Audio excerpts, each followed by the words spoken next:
a normal morning for me while I'm home would be get up, take the dog out, do all the little bits you need to do, and then before you know it, it's lunchtime and you're having to get yourself ready to get off to Shea or wherever we might be going. London a bit different, yeah. Obviously, I've got 3 kids. This is dog, as I just mentioned, and there's responsibilities in and around that at home, and the hotel doesn't have that, does it? So you're up and breakfast, chill out. Really, I think there's some sport that morning. I think kind of a bit of an NRL game. Something was on for us to try and occupy ourselves, even not start thinking ahead too much. Me, before any games, I don't really. I'm not a really good sleeper. I struggle to go to sleep, and I'll get very early. And this time was the same. I probably didn't fall asleep before 1 o'clock. And probably get up at 7. Try to not think too much about the game, but I did. And it was funny because we all were playing cards downstairs, and it's like nobody wanted to leave each other. You wanted to stay with each other until the next day. It's almost like, because after you go into bed and you're on your own with your own 4, but at least when you're downstairs with your mate, you can just share that with them because you're all in the same boat. So yeah, it was difficult, but then when you wake up, that's game day, and just like pure excitement that start building up. I slept all right, to be fair. I think, yeah, I might have been one at later ones with Salty and a couple of others playing a few card games and stuff. Might have been 10:30, 11ish, and then yeah, lights out. I felt the pens weren't brilliant in there, but I can sleep wherever. I'm pretty easy going like that. So yeah, slept well. I shared a room with Cav. Beds were tiny. They were comfy, to be fair, but they were only little. Then I'm a bad tosser and turner at night, me. But if you don't have enough room to spin, I don't know if you don't sleep too well because you're conscious you don't want to be going out of the bed or whatnot. But I obviously room with Blue. Obviously very good mates, and we're pretty chill. So I'm always quite cool on game day. Any type of game day. I played final before in France, so the main thing was to keep it the same. So woke up easy. Make sure I wake up Woody because he's sleeping until 12, if not in the morning. I think I went to bed like 12:30 or something like that, and because I knew it was a bit of a later kickoff, so I wasn't too arsed, and slept through till like 10 a.m. or something, 9:30, 10 a.m. And me and Lou were up playing Pokemon on the switches and that because there was nothing to do. We had a film on in the background. I'm thinking I might have caught Match of the Day hadn't started yet, and that was the one after. But yeah, I had a film on. I think it was a James Bond film. They were doing them on ITV and just playing Pokemon on our switches. So, and then I read a bit. Lou gone to sleep at like 11:45 or something like that, and I had my light on. I read a bit and then went to bed. So yeah, like a baby. I think me and Cav just talked about how many times we went to the toilet at night each. Apart from Cav keeps you down to earth anyway, do you know what I mean? He's a flatliner and says that was and whatnot, so not much time to get too excited with Cav, which is probably a good thing. I think it's been too giddy too early, me, and then crash or something on me, but no, I don't know, just composed, just header on it. Yeah, so I was rooming with Jakey Mason, so I've woken up early because he decided to snore a little bit throughout that day. I think I got up early and I went down for a feed, and I think Grixie was the only one down there, so he was watching a bit of NRL on his laptop, so I just had a feed and watched a bit of NRL, talked to him and had a bit of a chat, and obviously about the oldies being there, he asked me a little bit about that and how I'm feeling, but yeah, it was just nice to wake up and get a good feed and not have to have Mazo snoring in my ear. I actually slept really well. Me and Lockie were rooming together, and I think that helped because we are like, I don't really think much else when we're around him. We're just always having a laugh and stuff, and I guess that helped. But that morning I remember waking up and he don't really get that nervous, and I'm not really a nervous type either, but I could just, when we woke up, we could sort of feel like today's the day, and it was good. But as far as sleeping the night before, we were very relaxed, and I had the feeling that I didn't have any doubt. I don't think I pictured us losing that whole week. I said that to Lockie as well, and a few of the boys. I was like, I just can't picture us losing tomorrow. I don't know what I'd do. I don't think we can lose. I don't think there's a possibility. It's not written in the stars for us to lose. We're going to win tomorrow. So I guess that sort of mentality helped a bit. Sort of was more excitement rather than nerves, and I guess I wanted to get the sleep out of the way so I could go and play, because I was so hyped for it at that point. Probably the biggest game of my life next day. I'm quite surprised I got to sleep, and I ended up having about, I don't know, 6 hours or something like that, but not something I would have wanted, but I felt alright the next day and it were enough. So I'm alright, even though my nerves were pretty much, I was nervous when I went to sleep and I woke up nervous. I probably had a little bit of nerves. I was like, oh, today's the day. And then I was like, right, let me go get some food, and then went for a swim, did a bit in the pool and that, just like usual routine, and then yeah, pretty chill, really. Like any other day, like any other game. Yeah, just trying to chill out a little bit. Obviously the occasion is massive, but you don't want to play everything so early. You end up fatiguing yourself. But now, cool morning, casual morning, same thing, everybody's doing their own thing, like going through their normal process, their normal routines and that. Because going like swimming, the facilities were there for us to use, and I was like, wow, I'm gonna jump in for a swim. Do you know what I mean? I know what it does for us, so never done it before again, but I was like, hey, it's gonna help, it helps, gonna do it. It's free, may as well. So we had a bit of a swim after breakfast, went for a walk to the shop. Just didn't want to play the game too early. I just wanted the day to go well. Not even just the game, just my preparation. I wanted everyone's preparation to go well. I wanted to feel relaxed and just tick over. I didn't want the day to drag. But then also at the same time, it was like I want to enjoy everyone's company and enjoy what this day is, because it would Halifax playing at Wembley, which I was a part of, so I wanted to enjoy it.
Okay. You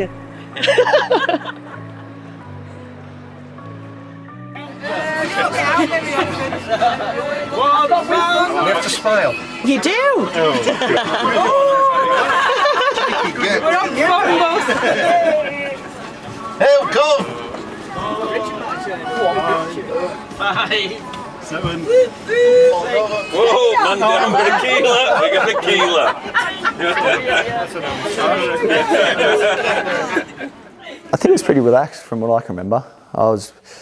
We cruised about a bit because we didn't have to get out of bed by 11, so if you can get out of bed by 1 because it was a late kickoff, we could do our own thing. And downtime, just chilling out really and getting ready.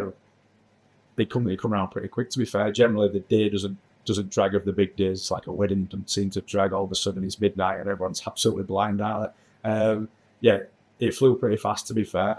I think even then, because Damo, he's kitted us up, brought us Hugo Boss stuff, and everyone was looking smart. The season before, actually, when we played, actually a few seasons before, when we played St Helens in the semi-final, I was like, lads, if you get to the final, I'll buy you Hugo Boss suits. Right? So obviously, being military, standards, dressing department is quite high on my agenda. And I'm like, fellas, and I said earlier in the season, I'm like, if you get to 1895, I'll get you your plover. I always thought it was a little, not a little fib, but I just thought it was just something he said, because obviously, like, what chances us playing at Wembley. Like, I think he said it to him in 2017 or whenever they played Saints in semi. I can't remember when that was exact date, but like he said to him, if they got to the final, you'll go boss hoops for everyone. But obviously playing Saints, like, what do you expect? But he said it after London. He said it before London game. He said, "You go boss for everyone if we get there." And like, we couldn't believe it when I got home, and when we all looked absolutely smart, 10 out of 10 smart. Like, that was a good feeling. Like, Of course, shoots and where they had to get in the cupboard. So yeah, we fitted them out with polos and chino trousers, and I thought they looked $1 million, if I'm honest. Well, yeah, it's a lot better than walking on in shorts, t-shirt, and flip-flops, isn't it?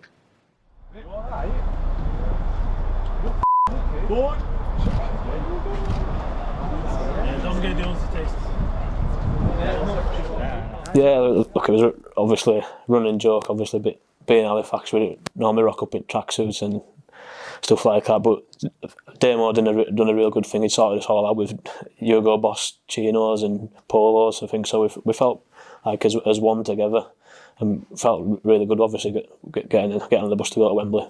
Get ready, got some nice polo and pants for it, so that was good to see actually all the boys dressed up for the occasion, so it makes everything feeling a bit special. Yeah, definitely, and again, I want to thank Demo. It's been amazing sorting this out for us. That was an amazing gesture from him, and yeah, special occasion. You need to be dressed for that occasion, and I thought we looked spot on. Even people like Zach and Salty looked good in the outfit. So probably get hammered for being one at worst dressed, to be fair. Most at times, so to be rocking polo, Hugo Boss polo with pants and shoes. Obviously we're a bit different, and I think obviously thanks to Damo, he kind of invested in that and wanted us all looking well, which something that I didn't have to do but wanted to do for us, which were kind of a good thing. But they were a bit of crack. I had these trainers, they're called these Tommy Mallet things, but they looked like fake Balenciagas, and they've been a running joke that every time I wore these trainers, we'd never lost. So I wore them for semi-final and we won. I wore them for 5 game week before and we won. So everyone like, oh, you have to wear them for final. So obviously I wasn't allowed to wear them because we were all in shoes, but I had them in my bag and we put them on for a minute just so everyone could see them. Kind of, I think that were a bit of the good luck. It were kind of, they came like a bit of a privileged pair of trainers that had to be worn whenever we needed a win, really. Yeah, it were good to see. I think there was plenty of taking about people, how people looked in the shoes and choice of shoes and stuff. But I remember thinking my pants were a bit tight. Got a little clip of Mazer actually, white socks on. Oh, Michael Jackson already. Is there anyone that can pull off white socks and black shoes, man? no, honestly, even Bob. Usually you see him in black nails from the farm, or we were walking the dogs in his famous A6 shoes. And this time seeing him like very dressed up with nice shoes, it was good. It was to see everyone dressed up for the occasion, same on the same page, and again you feel confident, you feel good all by yourself. So yeah, it would just added something else, a bit more excitement as well to the game. We looked the part as well. We wanted to make sure we, sounds a bit daft, but dress for the occasion. Wembley's a big occasion, and it's a big event in the rugby league calendar. We want to make sure we respected that, and with the help of Damien sorting the boys out with all the gear and that, we all looked pretty smart on game days. No disrespect to any other club who goes there, but I feel like that sort of put us in a good spot as well. We all just felt good. We looked smart. We looked like we should have been part of that occasion. I feel like that's somewhere when you go to a cup final at Wembley, you need to be in the best gear you can be. And we look like a proper team. I think obviously us coming in like that a bit, it means like obviously you mean business kind of thing, do you? If you're feeling good, you're looking good, then I know you're going to play your best. Seeing everyone dressed, that's when it started really more real. Do you know what I mean? Everyone looked smart. And I think probably, it was a very good move. I think getting them. I think I just switched one a little bit more rather than just turning up in your normal tracksuit. I think everyone looked smart. It made it feel like a big occasion, as it is. Sorry. And then it just started thinking, made you think, right, this is it now. Game time, heads on. We're all smart, all ready. Obviously the bus pulled up. Good to get a picture in front of the printed up bus again. Something else it's there, say forever again now, isn't it? Just a good way to prepare for what was ahead of us. Keep going on. Front. Keep going on. Keep going on. Right, you're good there. Shoulder to shoulder with the man next to you. So you can see you all in. Yeah. Keep going. Crook set, hands in front. Dick. Clem, hands in front. Top button done up. Top button done. That's all you got to do. Yes, 1-0, Rick Farrell. Some shoes.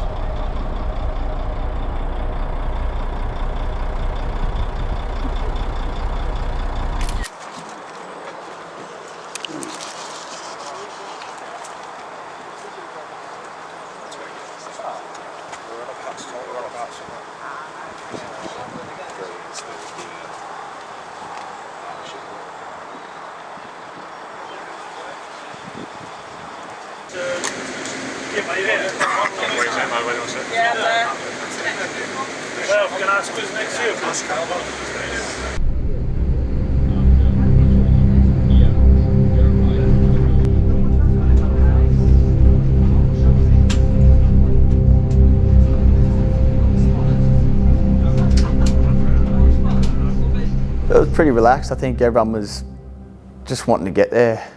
For me, it went quick. I think I was playing UCA with Louis and a couple of other boys, so we were relaxed, just worrying about who's going to win the next card game. But it was still warm. It was warm in there as well, so. It was hard to contend with because I don't know about anyone else, but as soon as you put a suit on, it's like your body just gets sweat straight away and just uncomfortable. So yeah, a bit of a different day, but it was pretty good. Cruised into Wembley and straight into it.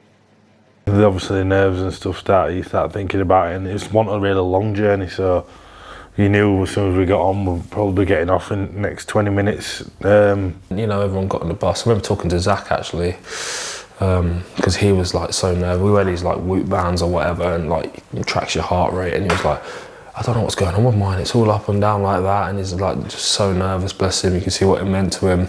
I think it was still generally everyone were light-hearted and having a laugh and stuff and enjoying each other's company a lot, and and bus being red hot again.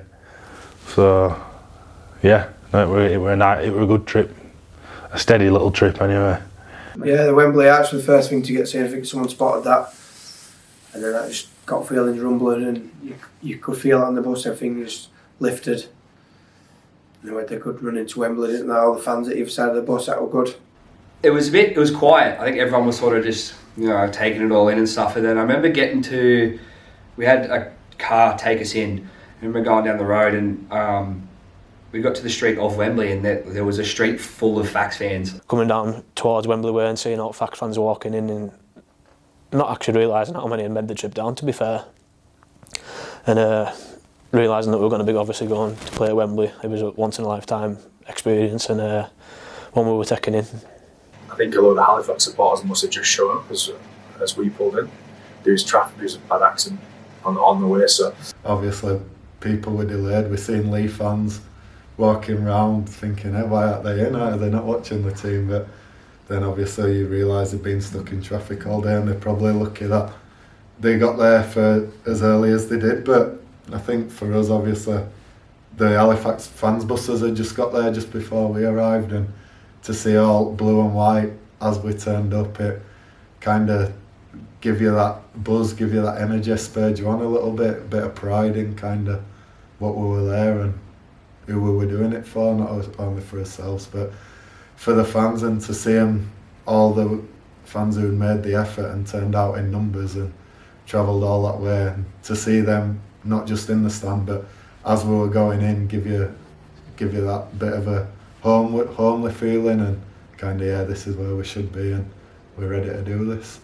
Literally, I remember looking out the window, I'd have seen flags and people clapping and cheering, and then there was a few Batley fans as well they were there, but that was huge to see, because the main game was on at this point, and there was the Fax fans, I don't think they really cared. Like they just wanted to see us play, and that was another one of those moments where it was how much this means to this community to have a team at Wembley after so long and a chance to, bring something home, a bit of silverware for the town. Like it was huge, and that was probably the main thing I remembered prior to actually playing that day, was how crazy the fans were before we even got there.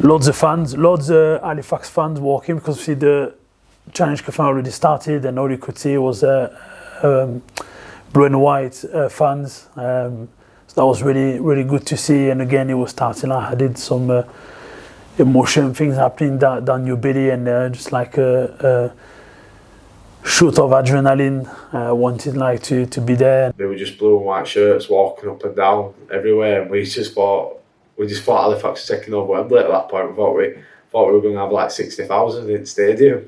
So I'd just seen that many blue shirts. There weren't that many there, but they were a good number of support. We got a few birds from random other team supporters. A few fingers flicked up at the Panther on the bus and that, but got a lot of cheers and that on the way, which is pretty good for lads, just to sort of see a bit of blue and white, I think. Yeah, that'll probably be the memory, other than just the bits of traffic. I mean, the actual distance from the hotel to London is just not something we're used to taking that long, is it? So it was a bit different, but it was good. And again, that was the highlight, when you pull in, you see the enormity of Wembley and how big it is. And felt like I'm in a movie a little bit. Going to Wembley, you go on the ground when you get there, and then it's all nice feeling. But yeah, just personally, no pressure, I don't think.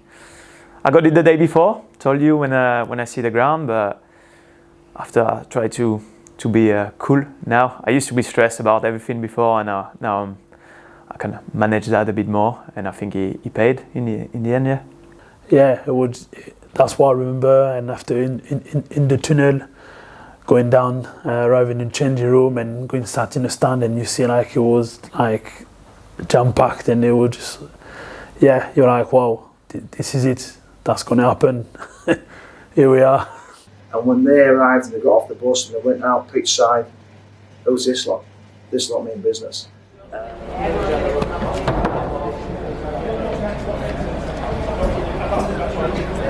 the grand final is hard next week, so we will look to that, we want to look there, and just take it every day, every week. Just 20 minutes then. Hey mate, quick one, did you need that tripod or not? I didn't rent it. Hello boys. We're just growing every year. Candid Cav Cam.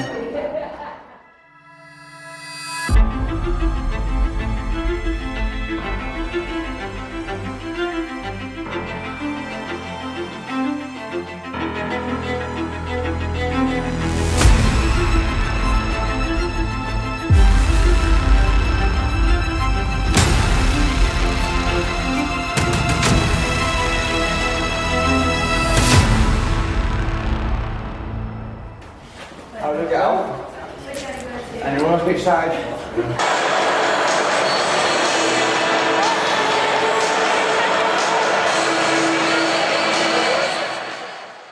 watched a bit of the Challenge Cup grand final, so we spent until half time in there and then slowly moseyed down into the sheds and slowly got changed just because of how long it took.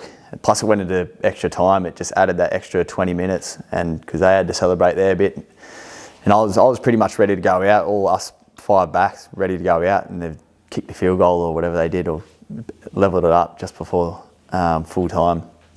And then which hindered us, so we had to wait around. I was ready to run out there, just get out there, get the feel for it. Oh yeah, obviously we'd gone up to the top to watch the second half of the game that was on before, obviously, and seeing obviously how big the stadium is, and then obviously they were playing the game and we were getting really excited for ours. So I just went into the sheds and just treated it like any other game. It was pretty just relaxed in that, but the boys are just obviously buzzing. It's just they're not going to get these times again, so we'll hopefully we'll get them times again. But in that moment, we just need to get our heads on what our job was. No, it really got me, to be fair, until I got there to the ground. I was pretty relaxed, and like I said, I was probably relieved that I was just playing there. And we've played Batley however many times, it was just at a different stadium with a bit more on the line, I think, obviously. I try to stay a bit chilled out until I don't like playing the game before I get out there, because I am guilty of that. Like I'll get real amped up and then I'll get out there and I'll feel a bit flat like 10 minutes in. So I usually when we go out to do kick catch, that's when I start sort of getting everything moving and get my mind more towards what I'm doing. But it was weird. I felt very relaxed throughout the whole thing up at Wembley up until probably kick-off. Up until when they dropped the ball in the first set, I felt very relaxed, and then from then it was just sort of like this big, like, we're here, like, we're in this game, and and then obviously, like, a minute later, Pudge crashed over, and then it was like, we really are here now. And then, it was, But I try to stay as relaxed as possible, because I get a bit worked up. Depends on different week on week. It depends who we're playing. I know it shouldn't do, but it does. Probably like that, the magnitude of the game. I like to get dressed early, whoever we're playing, but your mindset's different, and I'm always one of the first ones to get changed, but probably depends what week you've had during the week. If you had a good week on or a bad week, you might play on made a little bit, but definitely depends who you're playing. It might be a bit more chalky or more relaxed or switched on. But this one, I don't know, the first one in the change. I think we watched the league game, come down just before half time, and I think I went like half change before the rest of the boys started coming down. But I don't know if I got dressed a bit early because then the kick-off got put back 15 minutes and I was doing laps and pacing. I don't know if it was nervous energy or what, but I just wanted to get out there and get the kick-off. From the semi, you start is in the back of your mind, and you think even more because it's no random game. And during that week on the final is there in your mind, it's every day. But then after on the game day, it's about at some point to gain your own zone, do your own prep, and try to manage your emotions, because obviously this time I knew what to expect. And trying to manage your emotion the best you can. Don't play the game before you play it. Trying to stick to your own routine, but also enjoy at the same time. It's challenging because you have like the emotion that you don't have every time. You probably have like your family texting you, your friends as well, and the journey is like lots to take on. So they were the game like early before us, so you just like embrace like the atmosphere. Don't have to also switch off.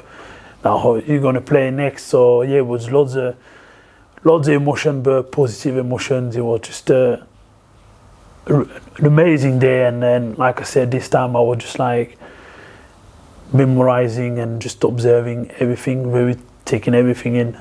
I will try to relax. I want I was trying to just focus on the Challenge Cup final. That would just get about to come on, so I just thought, right, get that on, make some chit chat with lads, talk rubbish like I always do, and just try have a laugh and relax, because I wear these elf watches and Whoop bands and all that, and like I was looking at them and like me like heart rate with Fruit Roof for like a normal chilled out person in Fruit Roof, so I could tell I was on edge, so I would just try to relax and just do my normal stuff and go about my normal pre-match as I was. But yeah, I was getting nervous, but I was looking forward to what were coming. You know, nerves can be tough, and I think that's the big thing, is managing your nerves in a game, and it's something I've struggled with in the past, but I feel like I'm in a good place with that now. And I think the thought that goes through my head is like, you've played against New Zealand, you play against Lebanon, you play against Ireland, you play against some of the best players in the world, and you're playing against Batley, no disrespect to them, who you play week in, week out.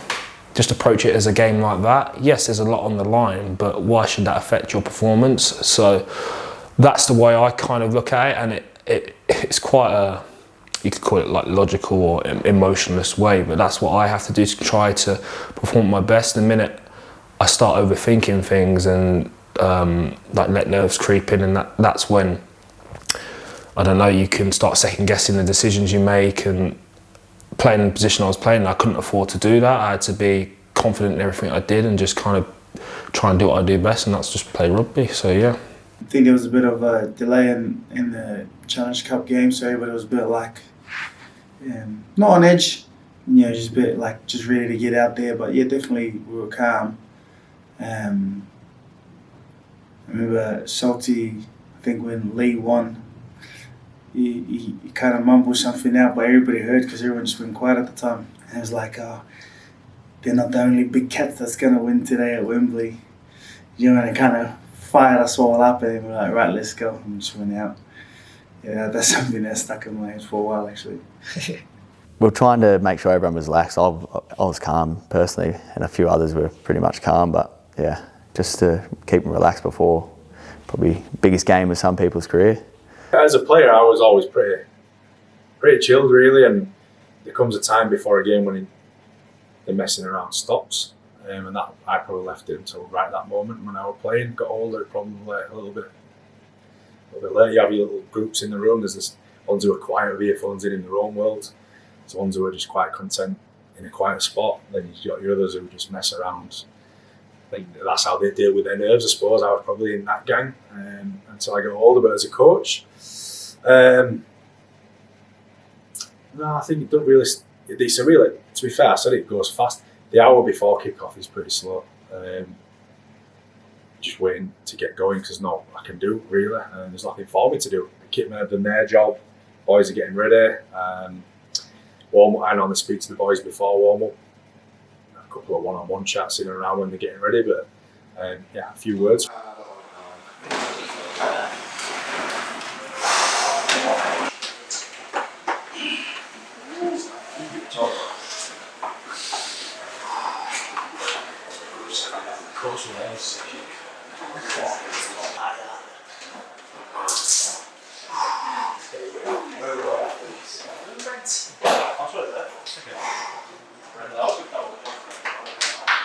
You're talking to why you want to do this with friends and family or whatever, but end of the day, why do it for yourself, do it. And I think if we bring out again, we're back into it and we'll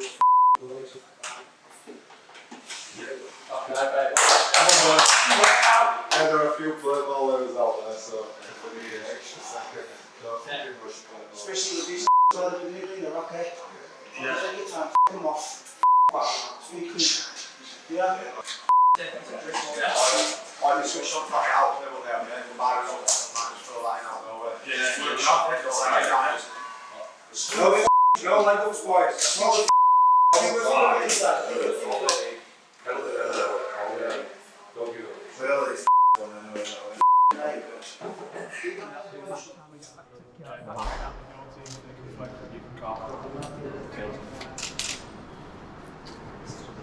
It's a head. We will go. So playing right slash from Brandon, go kicking left to right as well. Good luck, boys. Good luck. Okay. Derek. The way the match is going at the moment, we're willing to go out for a warm-up, I'm saying 16:59 to get out for a warm-up. But if it changes, at the moment, it could be a bit later. But we'll let you know when it's informed. So Halifax kicking left to right as we go out. We're going that way. Just wait. Just wait for playing boys. Now these just the back, like up to man. Yeah, we keep playing this play. Forward. Same text over Good? Yeah. Tired? Nervous? Heat of emotion, really imagine.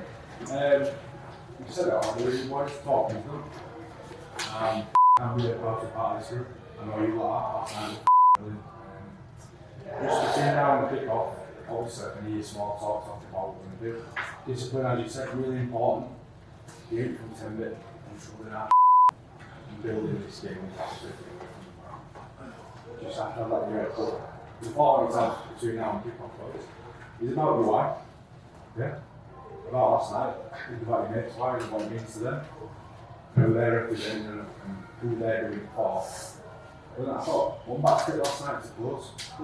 Around a good group, trusting each other, enjoying each other's company, all those little bits that make and we are good. Very lucky. I'm back there about to find out how we are. I reckon we're ready. So nothing from me now, boys, but good luck. You might have a step two to win here before you go, so don't be bouncing off all of them from the jet. You need to work out what's going on with these coming off the pitch. But we've done the talk up after you score to do the work out.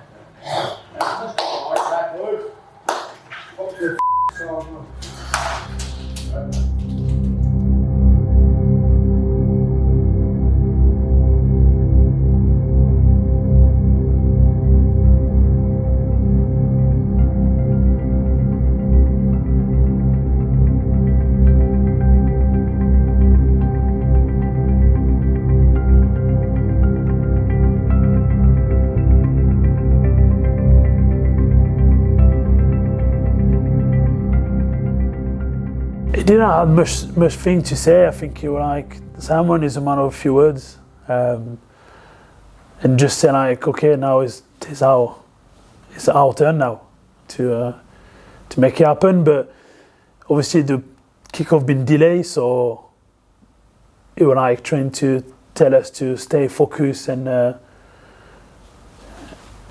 deal with what was going to happen. We didn't really knew what when the game were finished, because you can't hear anything when you're in the changing room. So a few had the phone on. So as soon as we knew the job goal had been kicked and they were winning, but we had to switch it back on and get the job done. To be honest, I don't really remember too much of that. I think we were all. I think he knew too. I think we were all ready to sort of go. The Challenge Cup game went longer than expected, so there was a lot of sitting around and.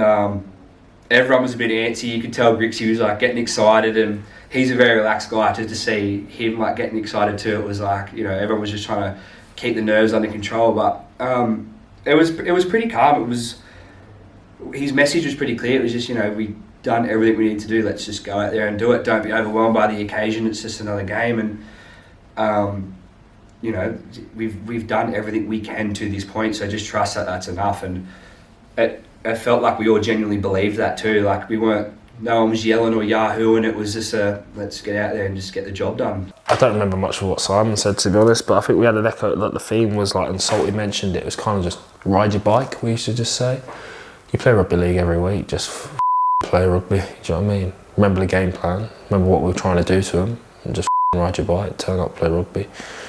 Simple sport, innit? So yeah, that was probably the main thing. Yeah. I say it to a lot. I have this saying, what some people might say to you, but rugby, it's just like riding your bike. Like, we've played long enough, you know how to play the game. It's like you jump on a bike, you don't one day forget how to ride it. Kind of, you just get on your own bike and do your own thing. So I would say, if everyone rides their own bike, don't worry about what anyone else is doing or kind of how that's going to impact game. Like, you just ride your own bike, then we'll be fine. So I think I always try and instill that into other people, that just turn up, just play your game.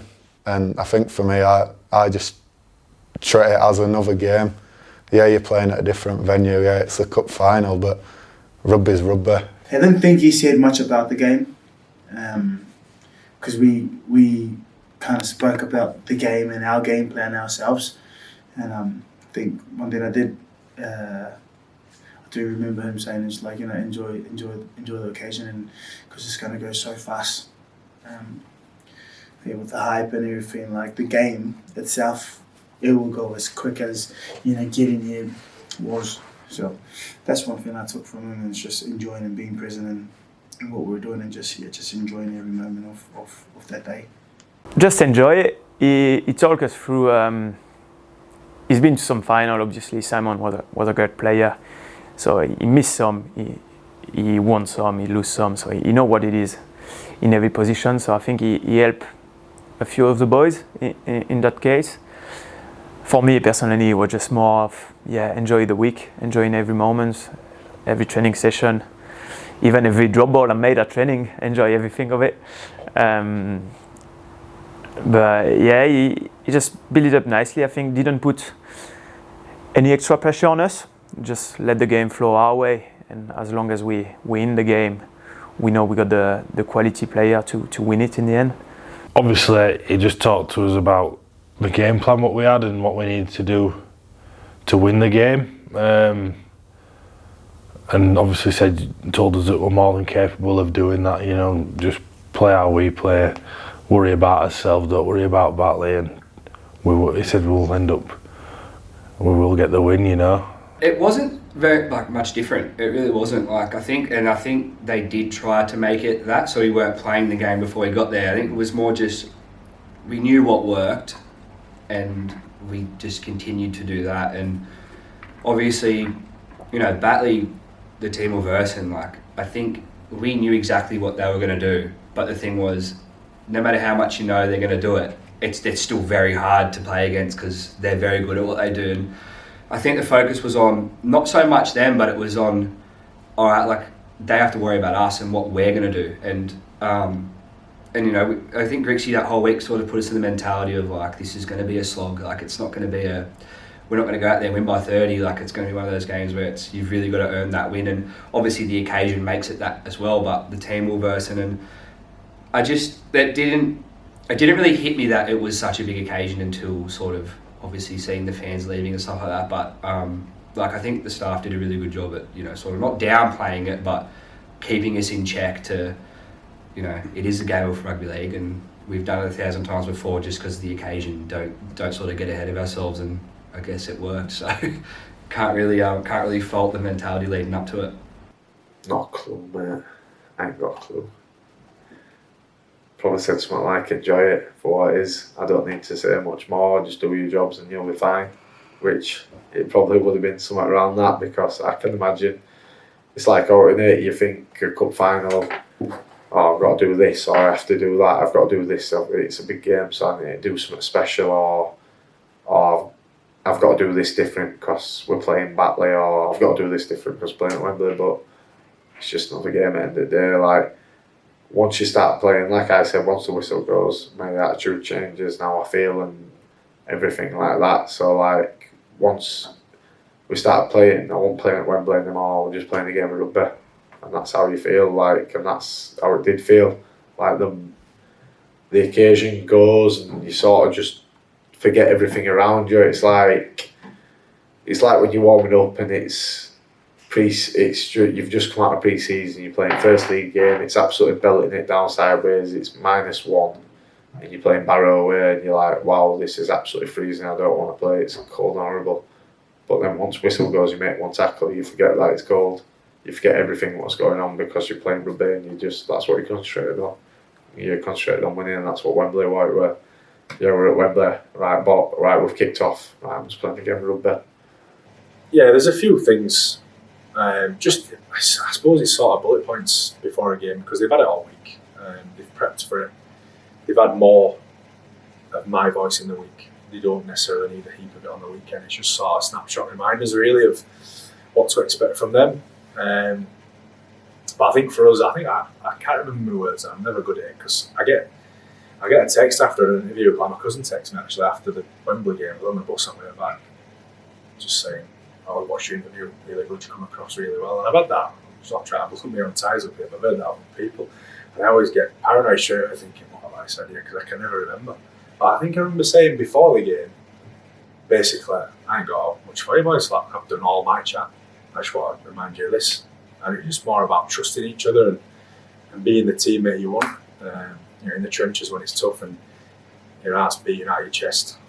You look around, you want the bloke you want next to you, what you want it to look like, what you want it to sound like. I think that's the kind of message we try to go with. And then just reiterating a couple of points around what we need to start this game well. And maybe it worked, we scored in the first couple of minutes, didn't we? So I was barely back in. Barely got a chance to sit down to my seat before we crossed, but it's not always the case. It don't always go that way. But yeah, generally before a game, it's just reminding them what they already know, but just try to bring it to the front of their mind so they can go out and start in the right fashion. I suppose all the, like what we talked about, the leading up to it things, all the emotional things, talking about stuff that helped, in the night before, and we won back stuff and that, and I suppose he didn't have to say too much. He just give his usual speech, and that were it. Then he left, and we were waiting for the whistle, for the other final.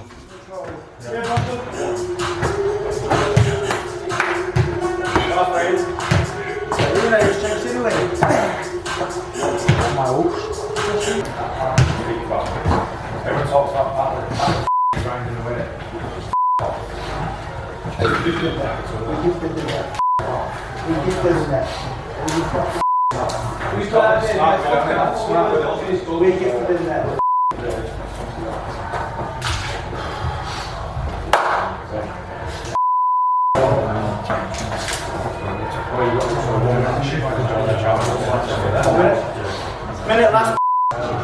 Yeah, last. We're going out in a minute, boys. We'll walk down, we'll take our time. We're out there, we'll follow our sixes. Sam's down. What time is it now?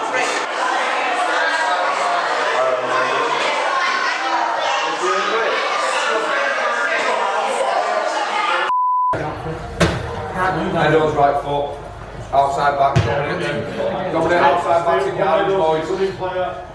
Woods, nice left foot, go front him, go check him out, just front him, go get him, go check him out. It's that extra step in there, just get a half a step further back. Get the rest of the other side.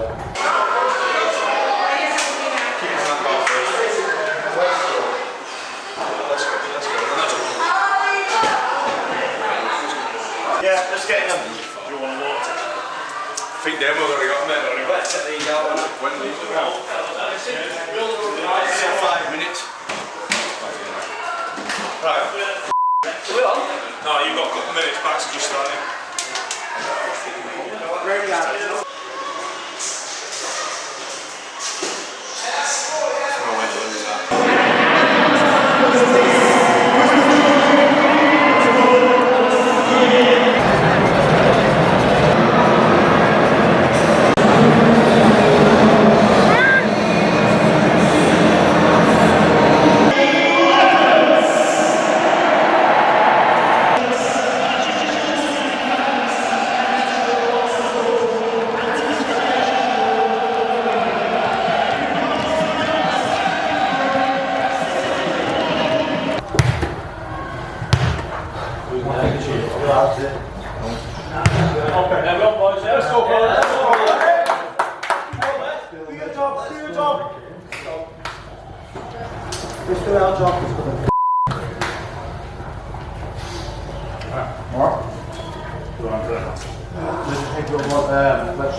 what are the two coaches that have never coached at Wembley before? What did you talk about before?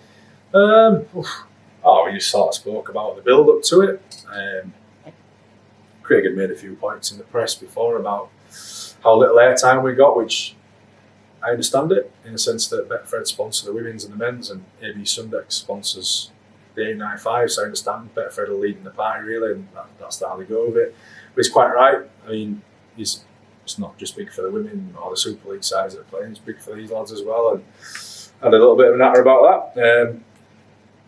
A natter about it's just extraordinary. It's out of the ordinary week. They travel down and trials and tribulations of stuff that may have gone wrong for both sides or gone well. Just briefly, get on with Craig, nice fella. Obviously, a good coach, doing a really good job with Batley. So hopefully, there's a mutual respect there between us. And yeah, nothing too heavy to be honest. Just more of a best of luck and catch up after. That's kind of how it goes every week, really.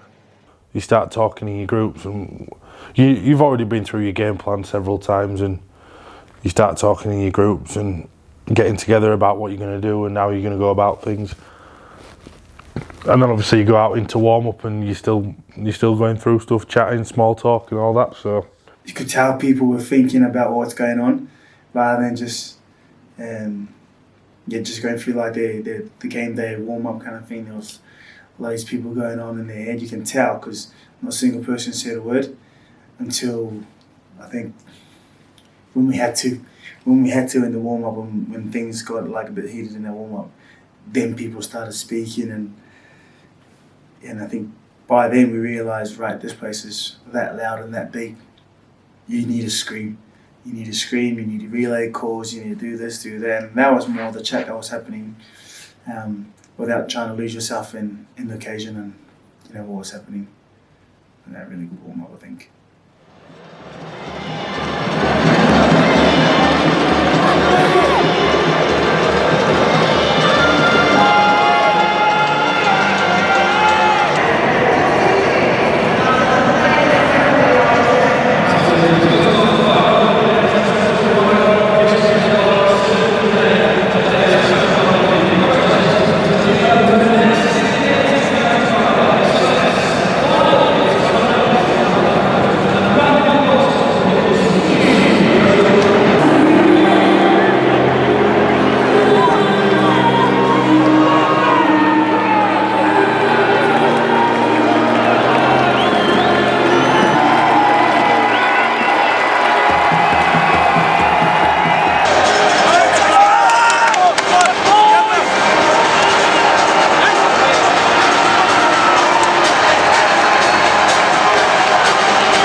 You've got a long two, gents. Let's go.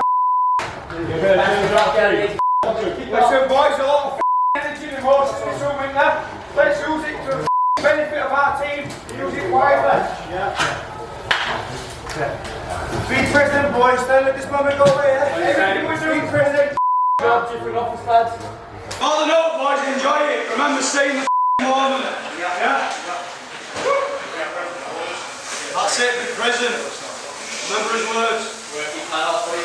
When we get down there, boys, we don't have to score every set. Let's get in the grind, then come out there. 8 from 10 to call it, boys. Keep your lane close. Don't stop talking. Keep your lane close. Keep turning around. Control, boys. Control the emotion for the benefit of the team. Discipline. Enjoy it. Enjoy it, boys. That's the main thing, boys. Enjoy it. Smile. Don't come around often, do they? I think today starts to kick off discipline. Enjoy this first set. We have the AB Sundecks 1895 Cup final between Halifax Panthers and Batley Bulldogs. Batley, the first ever winners of the Challenge Cup, have never been here to Wembley. Halifax are tasting the National Stadium experience here for the first time time in 35 years. So much up for grabs today. The whole of the match coming up live and exclusive here on Our League. Let's go, lads!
Special moments as the two teams make their way out onto this iconic surface at the National Stadium. Two sides of great history. Halifax Panthers back at Wembley for the first time in 35 years, and Batley Bulldogs, the first ever Challenge Cup winners, making their first ever Wembley appearance in their 143-year history. 80 minutes on the way to find a winner in this fourth instalment of the AB Sundecks 1895 Cup. Yeah, so I think obviously you always dream of playing at Wembley and playing in a final, and to then kind of walk down the tunnel. I think it's a bit surreal. You're focused on the game, so you're not focusing on your surroundings as much. So as you're walking down the tunnel to walk out, just getting ready to get ready for the game. But then you go out onto the pitch, see the stadium, obviously all the fans are still there cheering, and kind of you realise the stadium that you're in and the kind of surroundings. And it's actually quite quiet in the tunnel, so when you go out and you heard all the fan roar and everything, it's something that I will remember forever. So do it and then go out, stand in line, watch the crowd, watch the big stadium. And I got mate that was, I think, had one too many beers shouting from the stand. So it was good to see everyone just on overall just bring a smile on my face more than anything else. Just a roar. I know it's not like, I guess when we walked out and watching Hulk out in league game, and there was like then this immense roar that happened. Walking out, nerves kicked in, everything's happening. Just seeing the amount of support that was still in the stadium, and obviously hours to the ride, and trying to figure out where's all family and that sat, do you know what I mean? Trying to find people. All of that kind of becomes overwhelming and emotional, and you're thinking about like the occasion and how good this is. You're in a grand final, so there's so many emotions going through your body. You just can't really nail one, but just going so fast. It's like, oh, the next one, happening like in, I don't know, fast forward. Chills, goosebumps. You're walking out. It's obviously the biggest game of your career. A lot of things going through your head. Just trying to do the right thing, just trying to make sure, for me personally, I was thinking just make sure your impact's positive. The first thing you do needs to be a positive impact. Other than that, it's just like how special, you line up, you shake hands, and that was a pretty cool thing to do. I found that really, like, you've seen it on the TV and stuff, I thought that was pretty cool. But other than that, I'm thinking about what my first impact is in the game and how I'm going to have a positive impact there. See, a lot of time you get blackout where you can't really remember stuff, and now I can't really remember stood in that tunnel. I can't remember it properly. I actually can't remember being stood in it. Is it like an out of body Yeah, experience? it's a bit weird. I think, there were a young lad, wasn't there? We got a couple of young fans, and you walk out, and then they did all the handshake and stuff, didn't they? And I don't know, I suppose there's a million thoughts going through your head at the time, and God knows, you try to think about what's going to happen, and there's noise everywhere, and people shaking your hand who you don't know who they are, and it's like, you don't know where to look or what to think, I suppose. It's hard to picture it before I know without doing it, but I think just the size of it, man. Like, I remember the few of the stoppages in the game, if the man down or whatnot, I don't know if it was, like, you look up and you think, it always seemed to amaze you, how like big it was for paint. And I think as you come out of the tunnel and it opens up, it was just like, I don't know, a bit surreal feeling. I remember walking out and queuing up and just thinking, where have all the fans gone? No, it were like warming up. I tried taking it in then, just the fact that I was there and had my boots on, I was running about Wembley pitch. Obviously, we couldn't have a run about on the day before. So once I got out, I tried just having a look round, getting my bearings and just feeling it. But walking out with Batley outside of us and us all in kit ready to go, like, that is nerve wracking. Like I say, obviously once whistle goes, I'm ready to go, my mindset's on. But before that, I was just, I'm all over it shop. Eyes everywhere, I'm looking at everything, thinking about everything, and just, I can't get my head straight until we actually start playing. I'm thinking about everyone else's job, I'm thinking about my own job. But I don't know, the experience was unbelievable. To walk out of like Wembley and just walk on pitch ready for a game, like, again, something you can't describe. So you have to pinch yourself a little bit and you can't let it overtake you, because we had a job to do, didn't we? But I think you just got to soak it in and use it as good energy and use it as your advantage if you can, rather than it overwhelming you and have an adverse effect. But definitely a warming feeling that's probably quite hard to describe. Yeah, very proud. The first emotion I would say is pride. Pride, watching Simon and his two girls, and then every player behind them onto the pitch at Wembley. Pride was the first emotion, and then, to be honest, it was then concurrently, it was like switching on the game. It's like that. It should be no different to where we play, whether it's when we're playing at home, at the Shea, or we're playing at Featherstone or whatever. Our processes are very, very similar, and that was important that we didn't let the occasion overawe us, so to speak. So I'm squared away, is my admin squared away. I've got good checking comms down there. So yes, very proud, but then it's straight back into the mixer and back into process. Yeah, so rugby league in general, it's a lot of sacrifice goes in for the players. We see them on the field. I mean, if I had a quid for everything I missed out on because I want to be a rugby player, and big stuff, weddings, funerals, stag do's, all the fun bits. Not all fun bits, birthdays and stuff like that.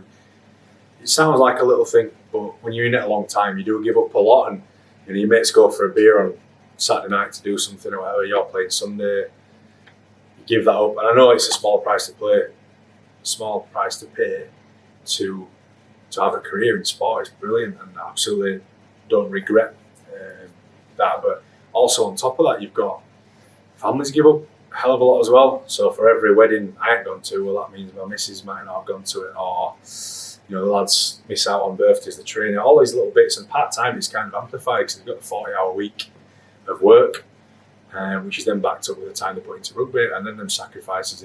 It's a lot. Over the course of a year, it does drain you at times, and involving families and stuff is really important. It's something I think as a club we probably need to be better at, and if we can get the lads to buy into it and have them driving it a bit more, I think there's a lot of mileage in that in terms of keeping everyone happy, because if your family's happy, happy wife, happy life, or something like that, that goes a long way towards helping it. But for me personally, I got the opportunity for my kids to walk out onto Wembley with me, and I wasn't sure they'd do it. To be fair, my kids are all, I've got a boy and 2 girls, and they're each very different. My youngest, not a fear, not a carefree attitude. My eldest girl, she's a little bit different. Like that. She's a bit more worried about things. She's a little bit older as well. But they came back to change rooms before while I was sort of doing the pacing up and down. It's like waiting for your baby to come, waiting for the boys coming from warm up, and I had a chance to have 5 minutes with them, which was quite nice in the changing rooms beforehand. Along with a mate of mine, Luke's his son Sam was with mascot, so got them in some pictures in the changing rooms behind the scenes, which was nice for them. And opportunity to walk out like that. Nice. And again, I didn't do enough of this, but I know Scott's been pretty good at it throughout his career, taking photos, making them memories and keeping stuff. And Simon Hall, our club photographer, does a great job for us week on week. Lads are into him before he's even got home about pictures of me today, Simon. That happens all the time. But he got a couple of really nice pictures that'll definitely stick with me. Not only post-game, but pre-game, obviously, on the field with my girls, which are pretty good. And you've obviously coming underneath the stadium and you meet up at the same time. There's Batley already stood there, so we're coming around the corner, and everyone's feeling nice, feeling ready to go. We've got a big game coming on. But when you got little mascots, like a young kid, I was more worried to make sure they're right. Like, how you going? Ask them if you're excited, and kind of forget about any nerves and that, and just walk out to them and make sure they're okay. And once you get out there, we're standing in front of the crowd and looking back into the stadium, and it took that little bit longer because you did the anthem and those people come around and shook your hand. It just made you wait that little bit longer, but it didn't make me any more nervous or didn't make me any less nervous. So I was ready to go. It's just before kick-off, obviously, shaking hands with people, and it just gives you that little bit of time to kind of soak it in, have a look around, kind of remember where you are and realise and focus yourself ready for doing the best you can to help the team.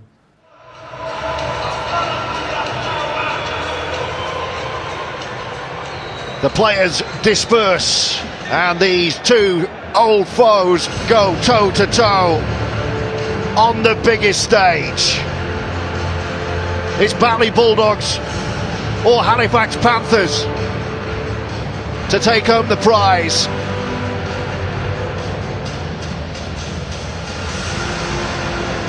These are moments these two clubs don't experience too often.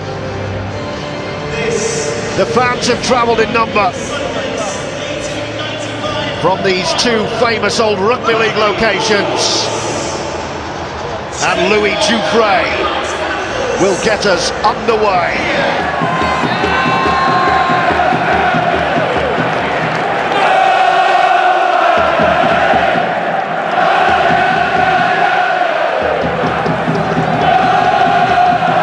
The ball's come free early decision for Jack Smith, who said knock on, and a perfect start for the Panthers.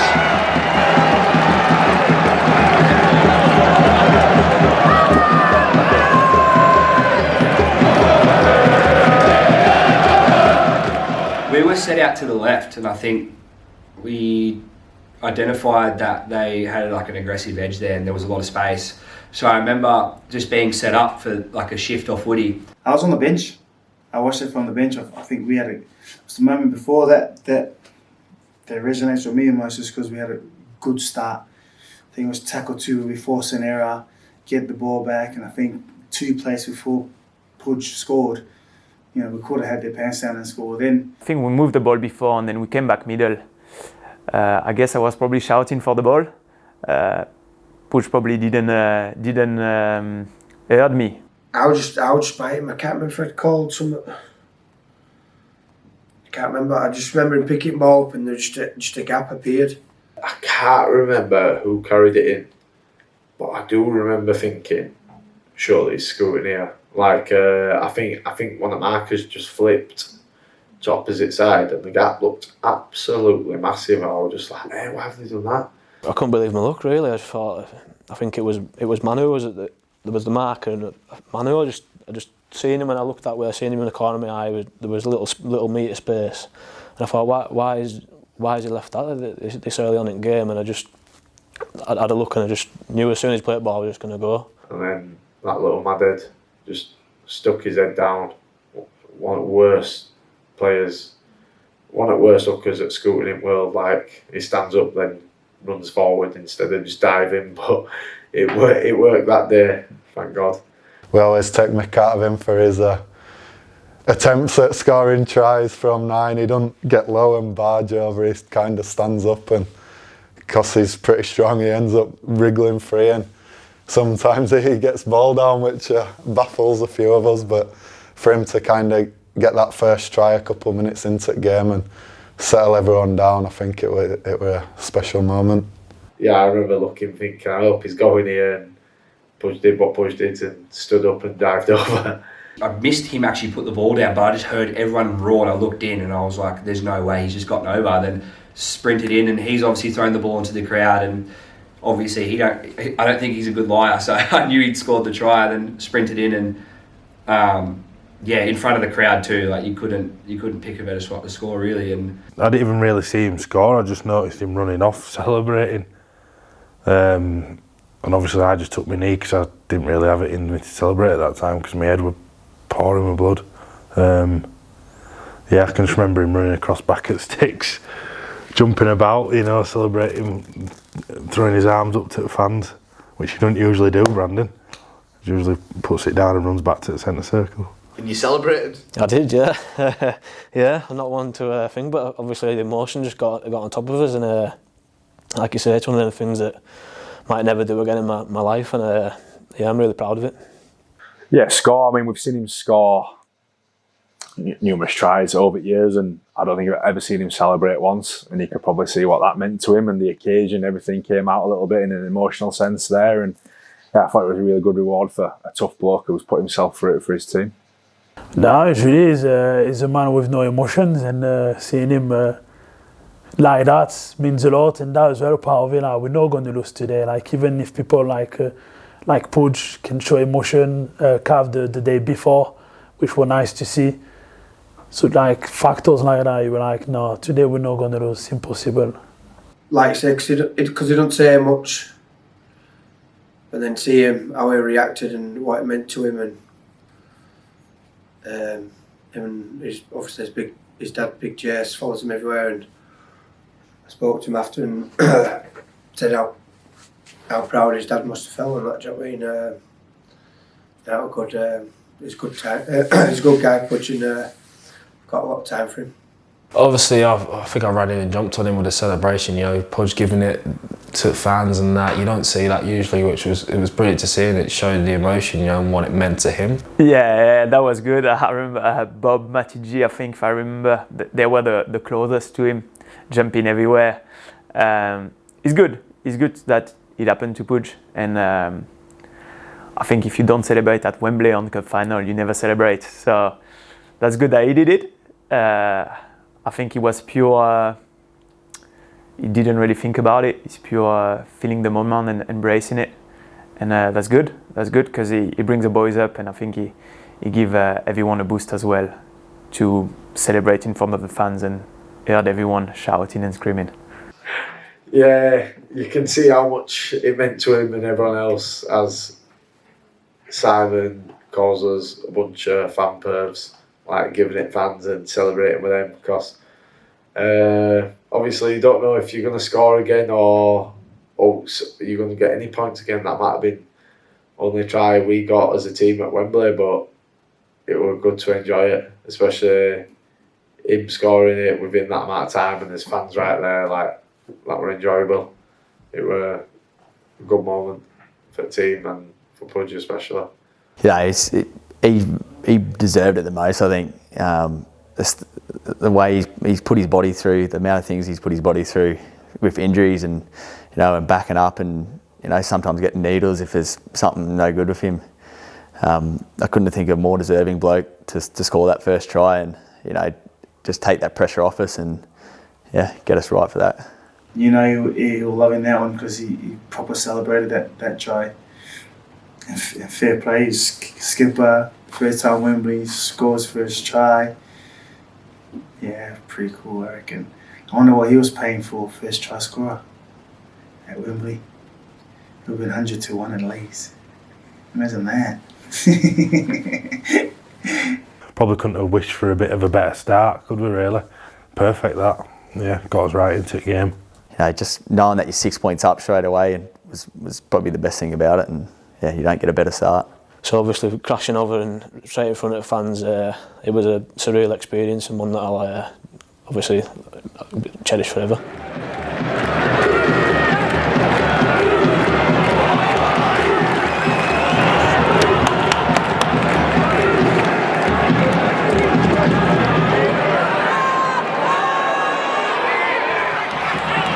Calm down now. Be patient. Be patient.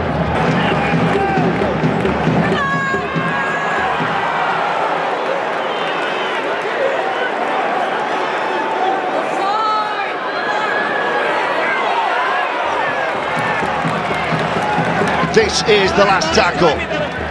Have Halifax got a way through? Point blank range for Brandon Moore to open the scoring for Halifax. First set of 6, and the Panthers pounce first. It's Moore to give Halifax the dream start at Wembley.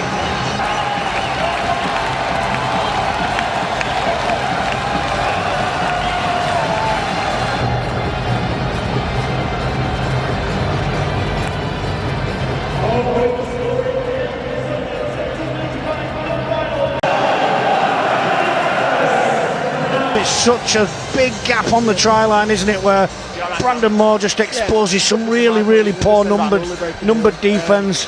James Brown just gets attracted towards the ruck. He's on one knee, and by the time he gets off his knee, it's too difficult for Dane Manning to stop that try. Barely 3 gone, and Halifax have a 6-0 lead. Moore's try, catching them cold from dummy half, and Louis Dufresne tagging on the 2.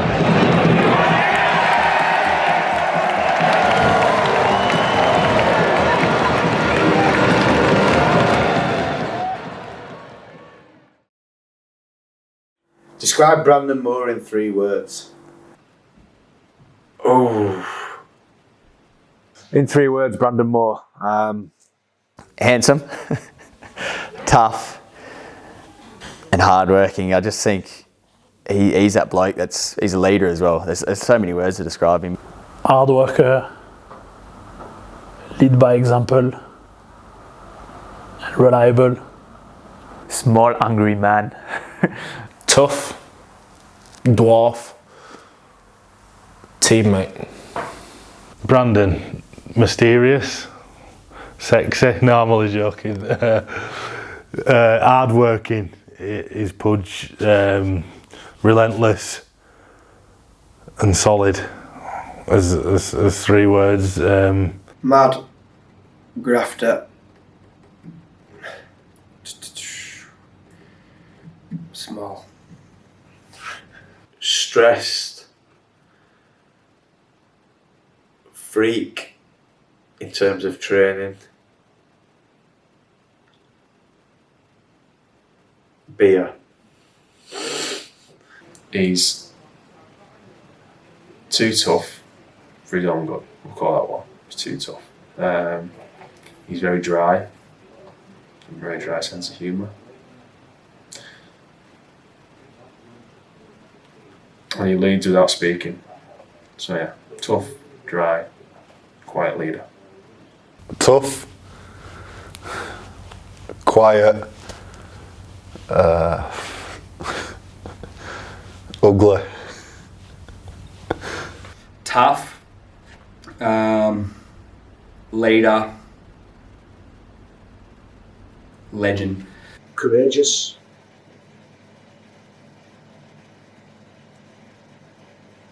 Quiet. Tough. Tiny, tough, and tenacious. 3 T's, I'm alliterating as well. Tough. One of the toughest people I play with. Wouldn't like to play against him. Hardworking, proper. He could do nothing for 6 weeks in the off season, turn up to pre-season, and he'll win day one, and he'll smack anybody out. Fitness, whatever. Just a freak, just one of the hardest workers. Great bloke. One of the most genuine people that you could ever meet. Pudge is Pudge. Brandon Moore. I could keep going on. There's so many things. But them three all summed up with the word legend. Amen. You'll be delighted to know, I'm sure, that the spotlight has been on yourself, so I've asked every person that I've interviewed to describe Brandon Moore in 3 words. How would you describe yourself in 3 words? Small, angry, and stressed. As good as he is on the footy field, he's just a better bloke. Like, he'd do anything for you, and he's one of those boys that when I got here gave me so much time, like, you know, come up to me and was always talking to me and made sure I felt welcome. And, you know, obviously that bleeds into his footy. You can see how tough and courageous he is out there, and I don't think he's ever played a game here, or that I've seen, that you go, he hasn't had a dig today. Like, he'll put his head where you wouldn't put your feet. He's that bloke that you know he's going to do his job every week. He's the bloke that's going to put his body on the line. As you can tell, he doesn't have the best looking head. He's got his biceps are no good, but that's just Pudge. I think he's that bloke that turns up, and you know he's one of the first names down on the team list. Good bloke is Brandon. I think he's another one who's laid a lot on line for this team, and he doesn't have any biceps left. Don't have much left, no teeth or hair either. But yeah, he's surrendered his body to this game and to the club, I suppose. He's a good lad. I don't like to miss a game. I don't like to miss a week, and I probably played on through injuries that I probably shouldn't have done, and probably look back now and think, why did I do it? But I know why I done it, because I wanted to be there for the team, and I wanted to make sure that whatever I brought to the team, it wasn't going to be missed on that day. So I think a lot of other people, there's not just me. It's rugby. You've got to just put stuff aside sometimes and just get on with it. And it's a tough sport. So yeah. I don't know much to say on that, to be honest. It's just I feel like it's your job to just get on with it, and that's how I play. He's a great bloke, and someone, like you say, he wouldn't do he wouldn't ask you to do anything that he's not going to do, and I think you see that on the pitch week in, week out. He turns out constantly. The poor got no biceps, you know what I mean? He's still playing rugby. He's an amazing ambassador for the club, and definitely leads with his actions. He's a good friend as well, which is always nice. It's sometimes watching him, I'm just thinking, how's he even doing it? Like, it's like he just goes into this mode where, you know, he's a machine. But yeah, he's, as I said, as good as he is at footy, he's 10 times the bloke. And yeah, very grateful that I got to come here to meet people like that, because, you know, not just him, but there's a lot of the boys here that are the same. Like, obviously all good footy players, but great men as well. As that kind of bloke, the one that you want to follow in a battle, right? Absolutely, it is. As I said before, he's the perfect bloke to have, because you look to your right or wherever he is, and you see him and you go, like, everything's going to be all right. Like, he's the type of bloke that he'll have your back, and he'll never quit. Like, you could be 100% sure you're losing a game, 10 minutes left, and he's still going to have the same mentality as if you just kicked off. Like, he'll just keep going all day. And you know, he's someone that a lot of the boys would look up to. Like, his characters, you don't get many men like that are just, you know, tough as nails, and also a good bloke. Like, you can have a beer with him and he's still, you know, same Pudge. So he's good to have around, and obviously the man, I think, is the best choice to run us out. I was happy for him because he's a type of guy. He's small, but he's the greatest in terms of art and effort, and like, he always gives 100%. I'm amazed by how he can, and he's very consistent as well. And he probably realises he's got less two biceps, and the guy's still playing and deserve it to have a payback like that for all the sacrifices he do for the team, for his family, and I imagine his family was so proud of what he achieved as a captain. Like I say, he deserves it. He works his off, you know. Yeah, he's a good lad, he's Brandon. I've got a lot of time for him, and I'm glad he got that chance to be able to lead the lads out. And you know, as we say, he's someone that you'd have in the trenches with him. You know, you can always rely on him, no matter what. He'll have a dig, no matter how tough games get or how easy they even are. You know, he turns up and has a dig every week. So yeah, really proud and pleased for him. Yeah, it couldn't have happened to a better bloke, I suppose. Feel that your teammates hold you in such high regard? At the end of the day, that's all through my career, that's all I've ever been bothered about, is how the people, obviously in the trenches, feel about you. So that's all I really play a game for, to know that obviously they hold me in such high regards. Obviously a real good feeling. I hope that I can repay them by performances on the field this year, really. 100% leads by example on the pitch. And you know, you want to go into trenches, you want anyone by your side of those trenches, when that whistle goes, you know the top, you won't put to the side of you. End of. What a guy. That's just kind of bloke he is. He's a teammate. He don't want to let his teammates down, and like I said, he's a quiet lad. He don't always speak, or he's not got masses to say, but he's led by his actions over years, and lads want to follow him. I think there's a saying that goes around where who would you want in trenches with you? And I think Brandon, obviously, he's always been up there as one at men you'd have with you. You know, he'll give his all. Pudge is a player that leads by actions. You know what I mean, he don't say much, he doesn't speak much. His actions do his talking, but you know, Pudge will never let you down. He'll always do as best he can. It's something you like him by your side in battle, and he was always one of the first ones on the team sheet, especially the tougher games. People like him is the ones that you want on your team. Pudge is a very good bloke, very tough man. You know he's going to turn up every week on the pitch, tackling hard and doing his best for the team. So yeah, couldn't be more happy to have him as captain. Yeah. Brandon has been a great servant for our club. Put his body through the ringer. You can see that looking at him. No biceps left, few teeth missing. Yeah, he's been great for the club. He's a leader in his actions. I mean, you try and interview him Faz every other week, and he's not got a great deal to say. And he does talk amongst the group a bit. He's getting better at that. But you know, I selected him as captain because I didn't feel within the group we had at that time there was anyone better in terms of leadership and actions and consistency of them. We've got some good leaders in the team, don't get me wrong, but there's obviously reasons in amongst that as to why we didn't go that way. Some people need a title to bring them out of the shell, some don't. For example, Adam Tangata, Bob Fairbank, they'll still talk and be leaders regardless of a title. I thought it was a reward for Pudge for his commitment he's shown to the club, but also he was a leader, as I say, a leader training always 100%, on a game day 100%. And that still happens to this day. But yeah, for him to play at Wembley, big thing. He's one of those blokes that's grafting hard all week, and the opportunity to play at Wembley, brilliant for him. I was just thinking about all the long hard days I'd had and the journey I've been on, and obviously came all the way from Cumbria, signed at Cass. And I didn't have a club out like that. Obviously came to Fax.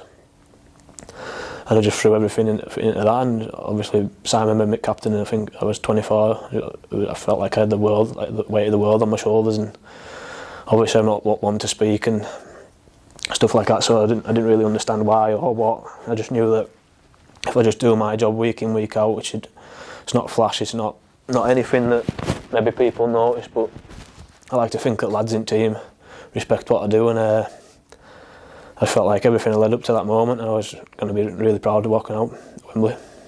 Brandon never celebrates really, do you know what I mean? He just does his job. even if he scores or whatever, there's not much emotion. Straight back to halfway line, but obviously he erupted outside and we all celebrated, and I think went down and nearly scored again. And I remember thinking to myself, we're going to battle these today. A good feeling, we'd started well, I thought we'll be alright. And then obviously Batley did what Batley are good at and stayed in the game, ground into us, and ended up being a tough, tight contest. So, just shows what I know. Yeah, that was mega, and it was. I think then the message was, let's relax now. Like, it's not going to be that easy. It were absolutely unbelievable. Like, that were a big moment as well. Like, just to think that, but then that were also one of them where like, right, calm into you. Let's relax, not get too excited, because it can work both ways. Like, you can get fired up and you can kick on from it, or you can think that you're fired up and you're going to absolutely dominate this game, and then they put 40 points on you. Thankfully they didn't, and we kept his heads and we did all right in the end.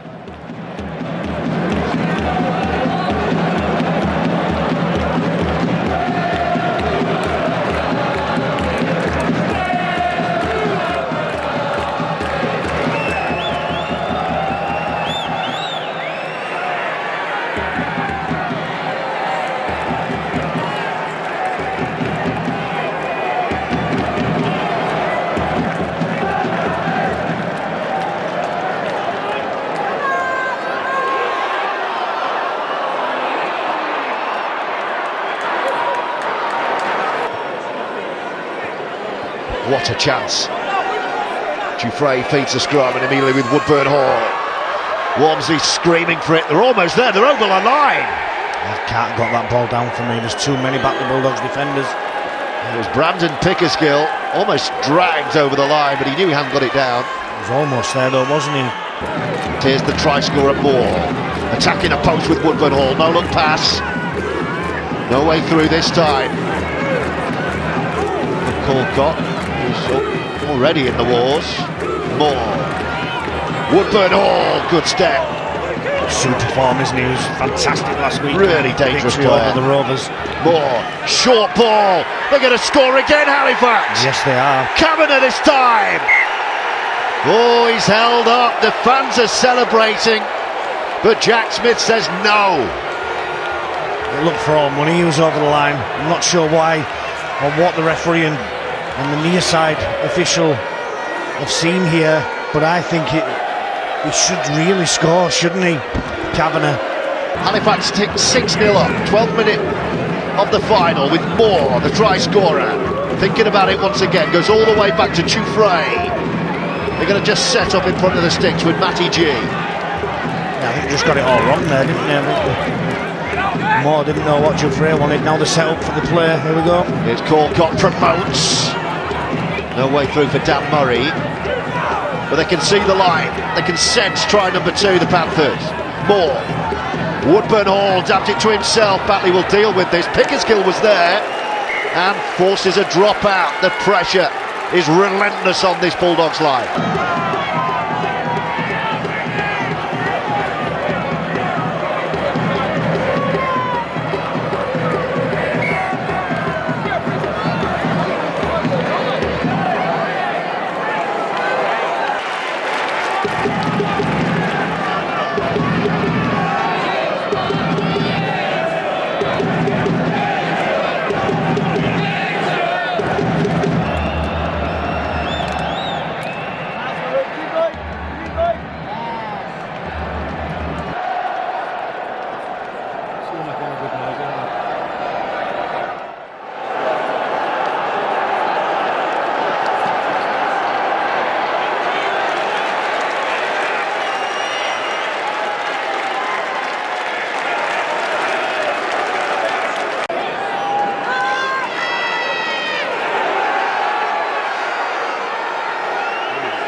Did Kabula take him high? I'm going to go 8 in front of you. That is a high shot.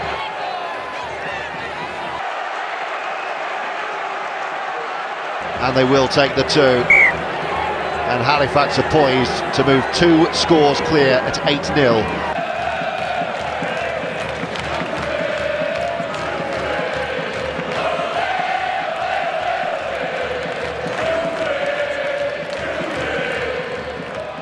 No mistake at all. Dings it through and true. And Halifax have an early stranglehold. Half an hour into the final. The Panthers leading 8 points to 0. 2 from 2 from the kicking tee for Louis Jouffre. Leak with Meadows. Woods.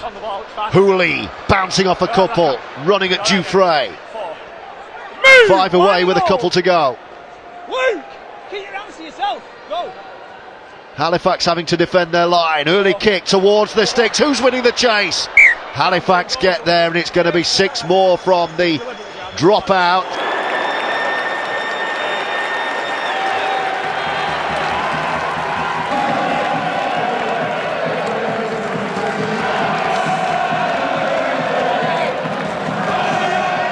Yeah, so 8-0 at half time, went in pretty comfortable. We had a set advantage, so we'd had more possession, but both had completed high. And generally felt like we looked a fitter, faster, more mobile team. And chat at half time was about, we've got 8 points on the board. With the way we're defending, it might be enough.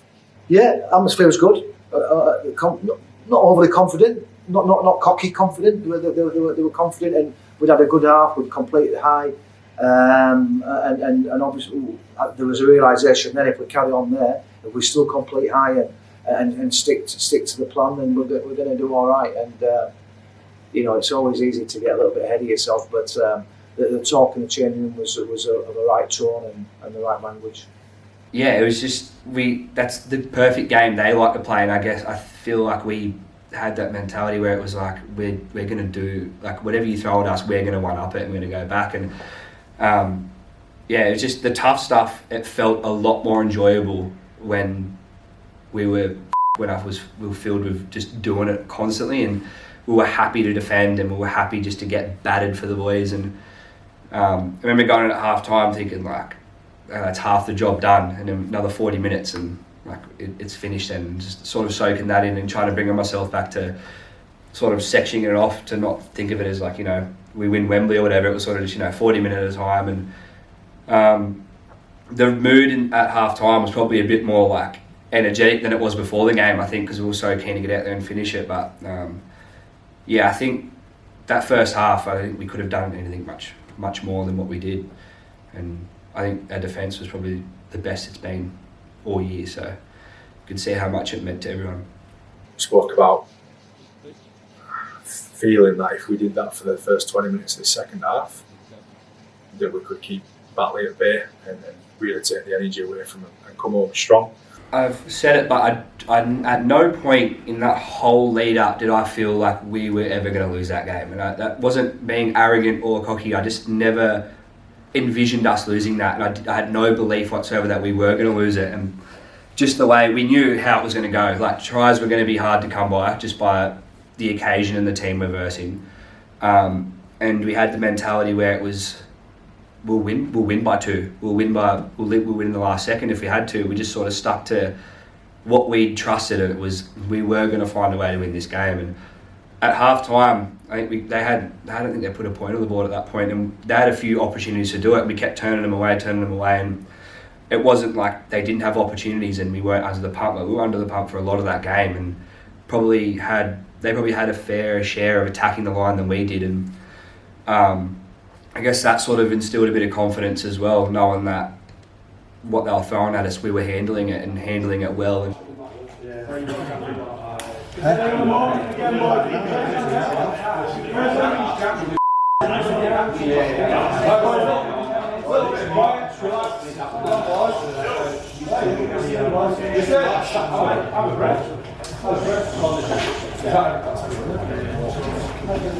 Right, just stats-wise, boys, just nudging 90%. Really good that side of the finals, boys, and you put yourselves in a really good spot from it. They're on 70. The penalties are neither in there between us, but I think you've achieved them a few bits. Areas to tidy up. First 3 tackles, they've got about 4 off them. And what happens is, because we're trusting our pals at the ball, everyone else is turning around, that's when they get you the surprise one. I did disappointed what they brought together. They've gone out, round the block, trying to get in there. Right? Wingers, don't defend full field, do a good job with it. Keep your eyes up and look at what's coming. They will start shifting and start getting a little bit desperate. But I'll tell you what, boys, energy and really check and move on the right to left, right to third. That's the level that needs to be. And the round plays off, otherwise one up in the inertia. Right? What else did I for you? Yeah, just generally getting that catch and that chat right. If someone's really got an on ball, you don't let go of that over there. Right? That'll nullify that bit. Goal line, I thought you looked solid. I just think at times, ball right over on the left side, you know, about 3 metres from sideways. Great to go up and go out. Tighten up a little bit. Right, around with ball, I feel. I think, especially when we're close to the line, me personally, would be a little bit deep instead of shutting us down. Like, they're fighting, they're throwing all their showing all their cards at one time. I think if we're a little bit deeper, they'll create us that much space, it's going that hard to get us. Just take, if you think you're in the right spot, probably take 2 or 3 steps back. Just let them come in and soak up for your pal next to you. Just on that, that's just get one next one. Yeah. The better than those. I think what they do, they play always like even like push, just dive like that. He's stay back. We'll get him from a couple of them because if that keeps getting out of share now, there'll be a bit more in there. Because just flip it around, go by yards. So I think Pat's doing a great job putting the nose through. Just a little bit smart with our carries. Just make sure just skirt a little bit. Don't go back to where the markers are because that's what they want to stay there. You go 2 or 3 bodies further round to go straight around that corner. Just make those move because they were boys. They will stage you and go through them. And guess what, boys? That can become a cell. And you go through them. Going out fast, catching the ball, versus all time, arriving on the ball, that's what's going to fall. There's a bit of shape in there, and doubts, just keep doing it, keep testing them drops. We've got one, just put it up for him, drop that side. When they think, I've got a second in here, you go again, on the sprint. Let's just press them in that ward and that because we all they don't want to do it, boys, they don't want to do it. Then when we get to line, like Bobby says, a little bit deeper. You had them a couple of times on the white, when they've got energy, that edge is getting high. The white's there, I think Khalid's you with someone short or something. Yeah. Keep pushing the player. You don't always have to go through it, but he's going to come because he's not going to have the energy to go up, back, if you keep testing him. Got that? Yeah. Talk to the ref as well, because when we trap him on the scrum and offside, we deserve to make sure you turn let him know. But patience, boys. I didn't mind them one way running out corner, short side, play it there, for where we're at the game. The kicks in the goal are working a treat. Just so you need to get more than half each off floor. Up to knees and elbows up, training to him. Or make a smart decision. Let him have it.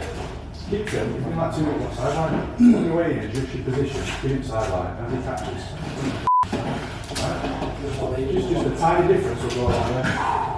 What's their change room look like? Panicking off, really bad. Remember the bash was 20 minutes. This first 20 minutes is vital to where we end up in this match. They're going to come out flying now. And that boils. 8 from 10. I'm not top first. I'm not top your first. 8 from 10. Send them off quickly. Can you be ruthless? Can you just not have to throw the money off? Because that's doing a job already. Just rolling forward and getting 10. Alright, you show your togetherness for 40 minutes. Show us again.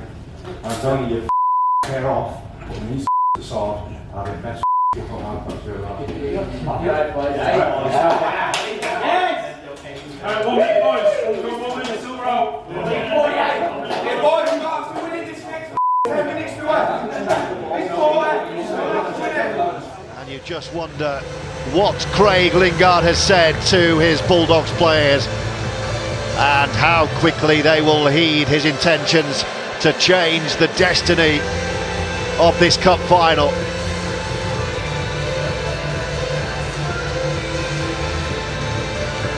It's 8-0 Halifax. Just the one try, as simple as they come.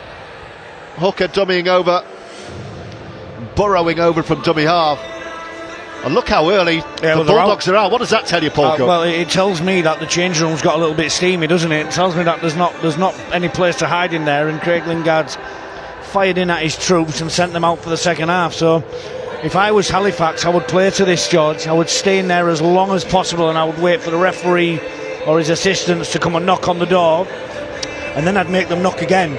I'd stay in there and just let these Batley players stew on what has been a poor first half performance, because Halifax, I dare say, should be further in front, and that may bite them, but they certainly look like the more energetic team, don't they, that's played in that first half and defended their own try line manfully and willfully, with lots of turning up for each other on the inside. So right now you would say that Halifax are going to have to lose this final, and the Bulldogs are going to have to try and wrestle it in some which way, shape or form, because it was pretty much one-way traffic in that first half. Well, here they come finally, Halifax. Enjoying every second of the half-time interval. Absolutely.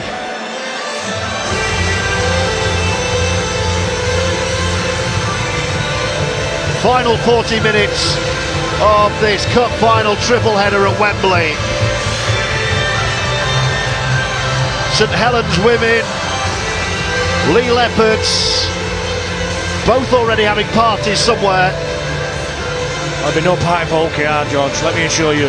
Listen, I played in one and won one at a Challenge Cup final. A year after I played in the grand final, and I don't know whether I was drunk for the next 4 months before, and even during the pre-season. It's so horrible to lose such a big game, and there certainly is no party afterwards, I can assure you of that.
We'd been under Kosh a little bit. I think Batley were winning the territory battle field position, and we were probably struggling to get out of our half at that point. And I think obviously I just took a second carry and set down right hand side, then it were either next play or play later.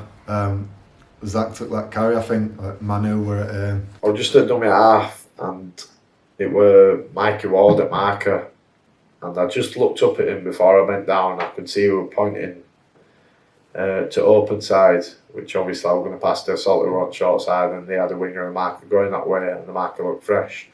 But Mikey Ward was the marker, and he looked pretty exhausted. When I looked at him before I bent down, I thought I could beat him here if I take off out of dummy half.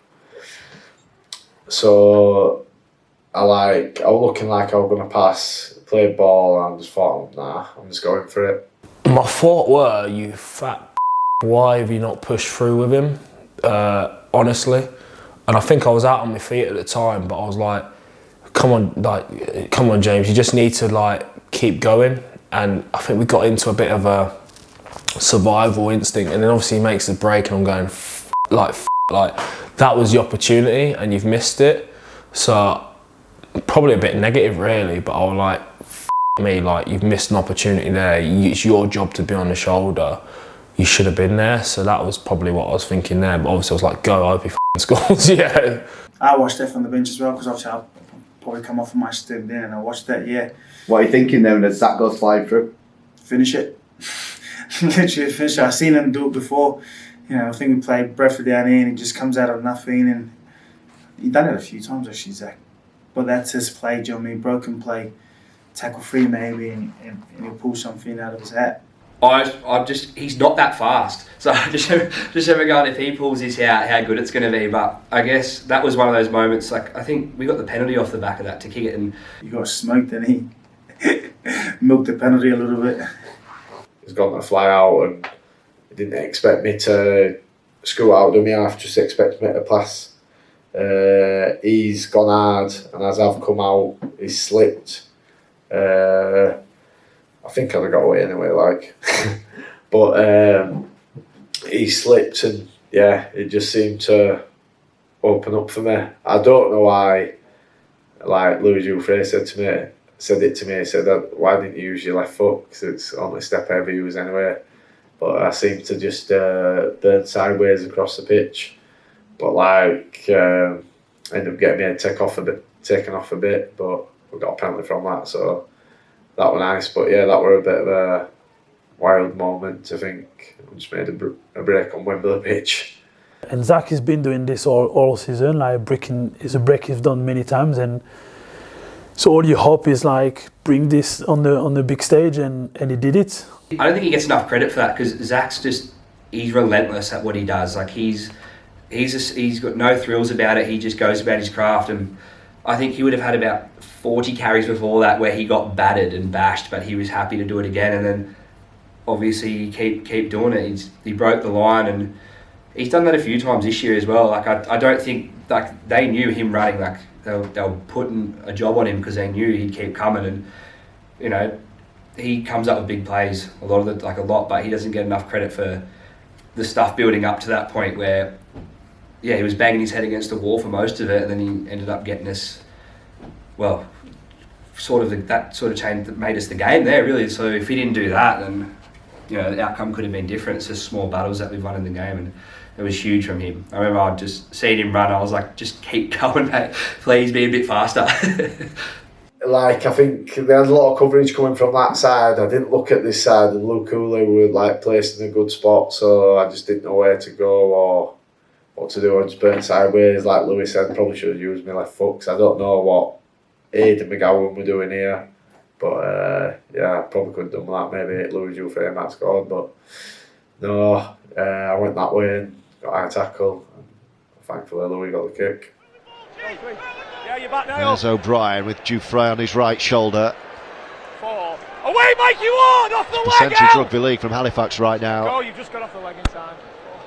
Oh, he's through. Now then, clean breakthrough!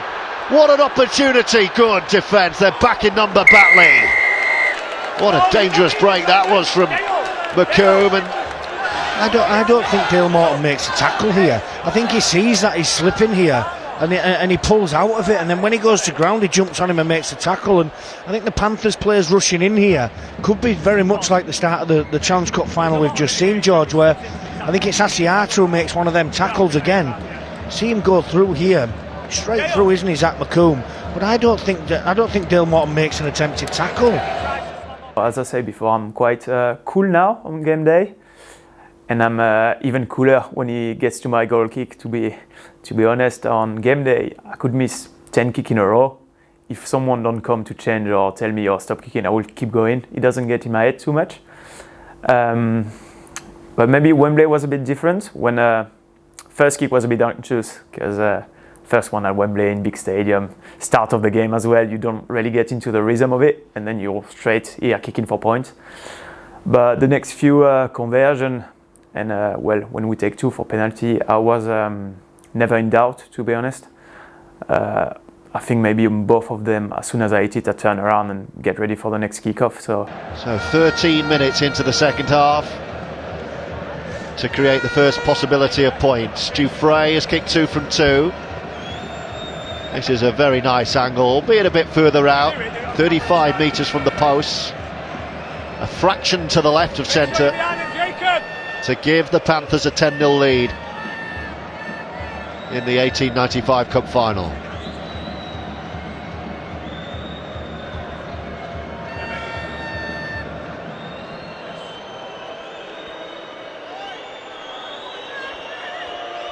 It's Dufresne to caress the ball through the middle of the posts.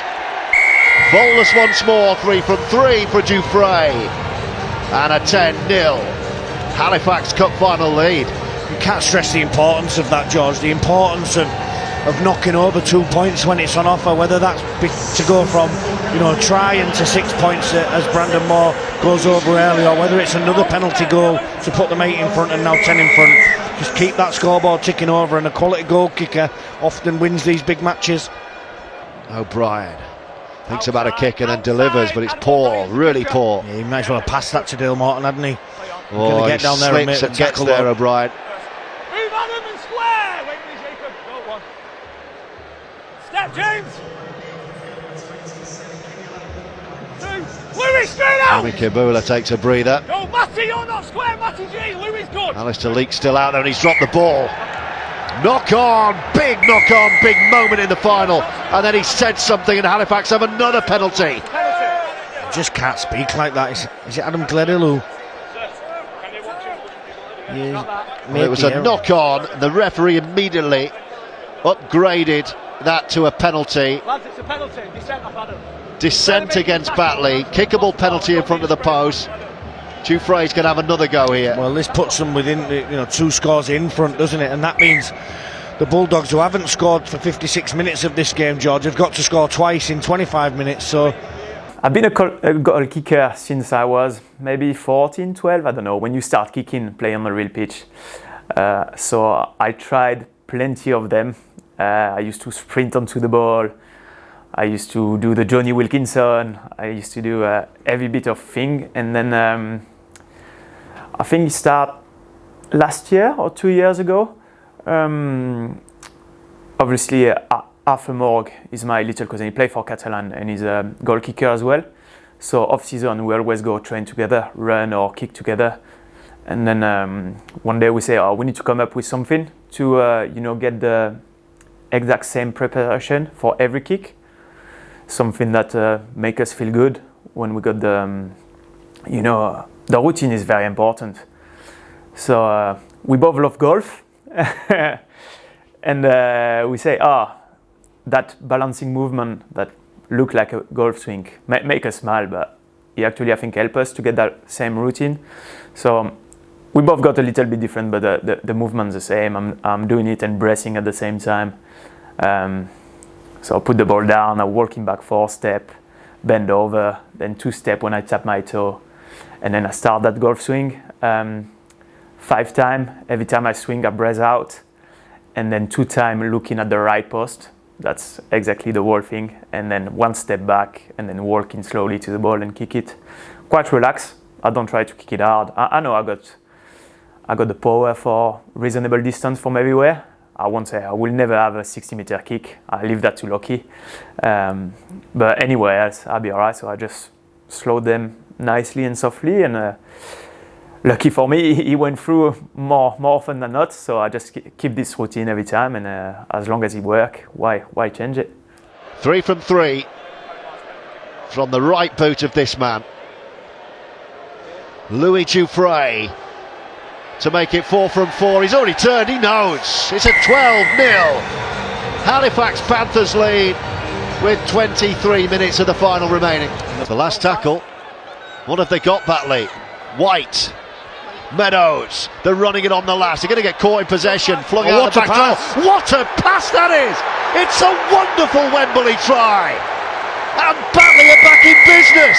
Morton off a beautiful pass. Josh Hodgson has just thrown one of the best passes I've seen, George, in any game of rugby league.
Into the last 10 minutes of the 2023 1895 Cup final. Time being called off, and that's why blood everywhere. I'd had that split to my head, and I knew straight away as soon as I felt it hit my head, it opened up, so I could feel it all coming down my face. Doc come on at first and I asked him what it was like, and he said, "Oh, it's not too bad." And obviously, then it was coming through my bandage, and then my bandage might have come off once or twice, and then a bit later, and then obviously I carried on right through. Towards the end of the game, I just missed that mad try they scored, but that's when the ref sent me off the pitch then, because obviously it was getting too bad. I think he got cut pretty early, to be fair, and like just the atmosphere, the occasion, you're not going to go off regardless, to be fair. So I think he cracked on with that cut as much as he could. He'd had it strapped up numerous times and here and there, and he put a real good shift in for the lads, and then I think it got to a stage where he had to go off and just get it seen to, but he just one of them, he did what he needed to do on the day for the team. I was not surprised, to be fair, because he's this type of player. Like, he's been outstanding for us this year, and I imagine a game like that, even if you have to finish with minus a or whatever, you will have still on that pitch, because again, you don't know when you'll have the chance to do it again. I mean, it was 80s later, so God knows, you might not have the chance. So you want to, if you have to come out, it's because you can't walk anymore. That's straight as this. So yeah, it would just felt like he was there with us, and no matter what, he will still with us for this battle.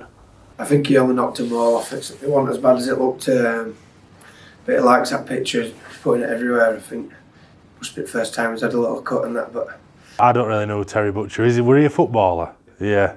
He was England footballer, wasn't he? And he had obviously the full bandage, and I've got that photo of all that blood pouring down my face and all that water like splashing everywhere. I suppose he had that famous photo, didn't he, of his shirt covered in it and whatever else not, but we both played at was that at Wembley, Terry Butcher's? We might have been at Wembley, yeah. So that's probably what we do have in common. Nah, it sums him up as a player.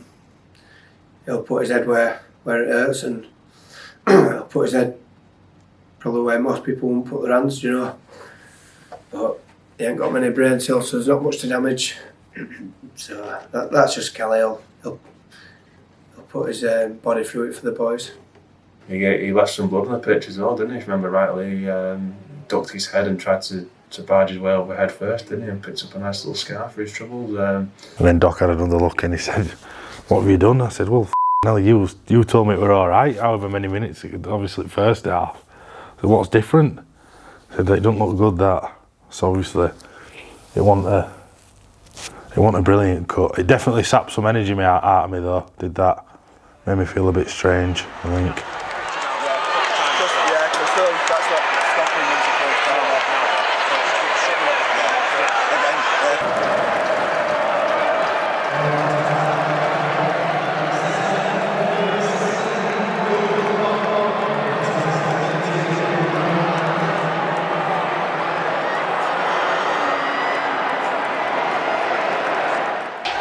Look at the fans of Halifax here. This is brilliant, isn't it? The drums on full show. This is absolutely brilliant. Panthers fans in fine voice. They've waited a long time for this, but the Panthers know they're almost there. They're roaring their heroes home. 35 years since their last trip here. It is today Halifax's day. The Bulldogs sense Panthers blood here. Alistair Leake, Woods, Meadows, opening up. Great tackle. I think that's Woodburn Hall who gets Kavanagh, isn't it? Leake over the line, held up over the line. Shot the line, tackle 4, he's short. Woodburn Hall's tackle on Buchanan, sorry, it was absolutely sensational. Here's Meadows, shows a dummy, and then Tangata's there to clobber him. The fans enjoyed that one. Leake looking to get his charges going. White, Ward stamps one over the top. Who's going to win it? It's going to be Batley Ball. He might be in touch here. And he is in touch. I think it's unless the referee says he's been. What's he going to say it's here? a knock on from Saltonstall, isn't it? Halifax scrambling for their lives. Leake. Manning. Leake will get it back on the floor. As he knocked on the floor, he's gone backwards anyway. It'll be play off. Manning. What a defensive effort this is from Halifax. Meadows trying to make something happen for Buchanan. Well, they're rolling the sleeves up, George. If they win it with defence here, then you can't begrudge them the trophy. White. Riley. Towards the line goes Martin Riley. Matty G, what a tackle. White. Leake with a change of direction and another. It's on the Hooter, it's the last play. Hooley. Oh, that's dangerous, that ball. It's still alive, Meadows. He's kicking for the corner. If Halifax take this, they've won it. It's still alive. He's come out the back. Batley throwing it around. Desperate stuff from the Bulldogs. Still they come with Riley. Meadows. Last play, Hooley's there, he wants it. Hooley keeps it going, there's a try! Unbelievable finish. And Elliot Keir scores. Batley have a kick to send us to a tie. What Wembley drama. An unbelievable score on the Hooter.